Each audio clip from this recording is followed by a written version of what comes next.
महाराष्ट्र क्रांती news, आवाज सर्वसामान्यांचा।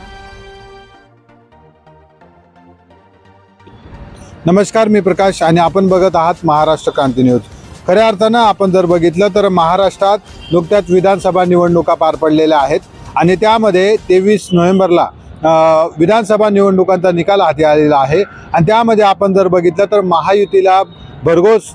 असा या ठिकाणी मताधिक्य प्राप्त झालेला आहे आणि विजयश्री त्यांनी खेचून आणलेला आहे। त्यामध्ये महाविकास आघाडीला चारी मुंड्या चित केल्याचं आपल्याला पाहायला मिळतं आहे आणि त्याच अनुषंगाने आपण जर बघितलं तर आता निवडणुकाच्या निकालानंतर गेल्या 2 दिवसापासून महाराष्ट्रात मुख्यमंत्री कोण याची चर्चा होते आहे आणि त्याच अनुषंगाने आपण जर बघितलं तर भाजप असेल, राष्ट्रवादी अजित पवार गट असेल आणि शिंदे गट असेल, यामध्ये विद्यमान मुख्यमंत्री एकनाथ शिंदे यांना पुन्हा एकदा मुख्यमंत्री करावं अशी चर्चा शिंदे गटातून होते आहे, त्यांच्या पदाधिकाऱ्यांकडून होते आहे आणि तसंच भाजपाने या विधानसभा निवडणुकांमध्ये 132 इतके आमदार या ठिकाणी त्यांचे निवडून आलेले आहेत, म्हणून पुन्हा एकदा भाजपचा मुख्यमंत्री व्हावा असं या ठिकाणी भाजपच्या नेते आणि आमदारांकडून बोललं जात आहे आणि त्याच अनुषंगाने आपण जर बघितलं तर विविध चर्चेला उधाण आलेलं आहे। मुख्यमंत्री कोण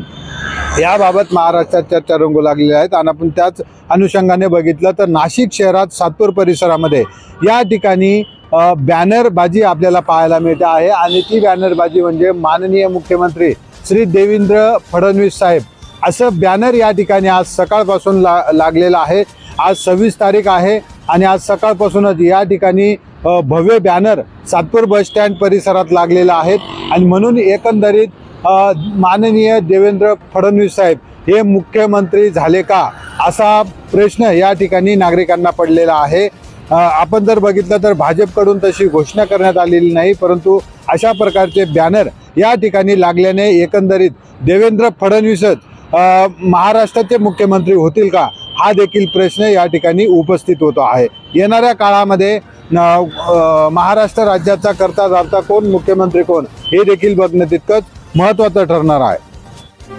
अशाच नवनवीन बातम्या पाहण्यासाठी आमच्या महाराष्ट्र क्रांती न्यूज या YouTube चॅनलला लाईक करा,